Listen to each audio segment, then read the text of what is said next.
So Ateev, in addition to just getting the information to begin with, that mechanism, many people would argue, would have to include or be integrated at least with a benefit design for the plan that the patient is in, because where they stand in a plan year in terms of meeting their deductibles, annual out-of-pockets, limited networks and things are pretty important. Do you have any thoughts on some of the mobile apps or technology or decision tools that are being created for consumers in this space? So we're doing several evaluations of price transparency tools. Castlight, TrueVin, others have a number of tools that are available, and they allow you, in theory, to be able to do much of what you described. So they're keeping real-time information about the out-of-pocket costs and where the patient is in their deductible, and they're giving the patient what the patient wants, which is how much is the variation from one doctor or one hospital to another in terms of what they're going to pay out of pocket. So we've really moved forward here.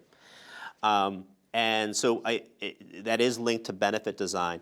But I also would recognize that we just have a survey out, a national survey of people about price transparency, and the vast majority of people who are out, who are trying to shop for care, aren't using such websites because their employer doesn't have them available or they don't even know about it, and they're going and calling doctor's office after doctor's office, and it just doesn't really work. I would also propose that the pricing should be coupled with quality. For example, what if having an arthroscopy is going to be 20% less in one places versus another, but the infection rate is 10% higher? So I think you got to couple the costs and the out-of-pocket costs with quality. And a lot of those decision tools, I think, are doing that, both to the extent they can. To the extent But just to echo what Francois said, is because we've been using this tool and we were actually, pretending to be a patient. I'm with you. Of course, I want to know those things. But when you go onto these websites, they have limited information about, this is the rating of Dr. Vercillo. He's, 5-star. This person says a 4-star. But they don't really have good quality information. And I don't want to blame those companies because where are they going to get that kind of information? So while in theory I'm with you, we are now moving that it's all about the price. So, one use for price transparency obviously is the consumer side. But let's shift and talk about whether pricing transparency has really changed the market dynamic in terms of negotiations with providers and sort of ultimately has affected spending. I'm struck, Suzanne Del Banco from the Catalyst for Payment Reform puts up that slide that has variation in cesarean section care and normal vaginal deliveries, and it's astounding. And of course, we've seen many other examples.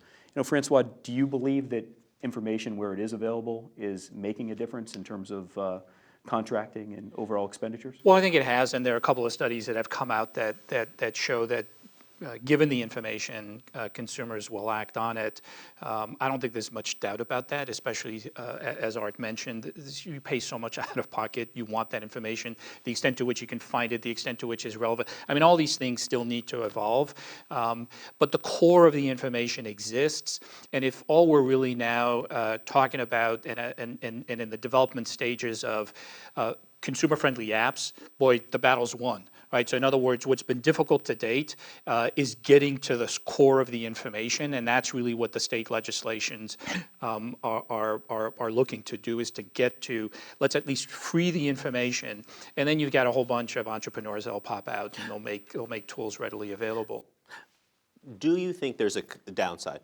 I have to say that overall I'm enthusiastic about the idea of price transparency, but I am conscious of there are potential downsides. I was just struck with it. I was having a meal with a hospital CEO, and he said, I've had my employees go and get health plan products from each of the plans in my area, and I want to know, and I've got a spreadsheet now of what every one of my competitors is paying, and this next cycle, we're going to talk with the health plans, because I know that the hospital down the street is getting paid 20% more than I was, and I didn't know that now, but now because I got a health plan product, went to the price transparency website, I'm going to get this information.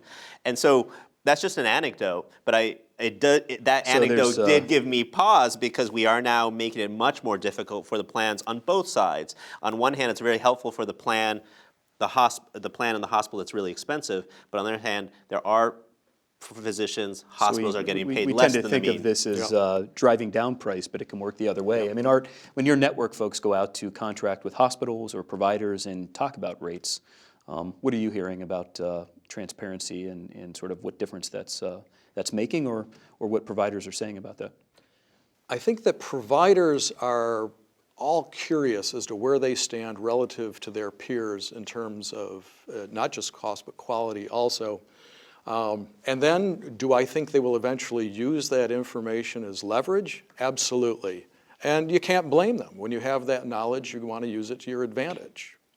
I would also just add one other thing, though, and since we've got some real national leaders in this field on this panel, I would ask also that as you put this information out there and it's on an app, that it also be real time. Because although when I'm negotiating with doctors and hospitals, it's for a defined period of time, say a year, there is a lot of pricing out there that is changing all the time. And I would just implore that when it is out there, that it stay current, because as pricing changes, for example, prices of some medications can change 5 times in a given year. So people need accurate information upon which to act. Mm-hmm. It's a very complicated thing. We're making steps in the right direction, but this is why we need so many good minds putting this together. Hopefully their health plan can provide them with that information as it should. Just, because you talk.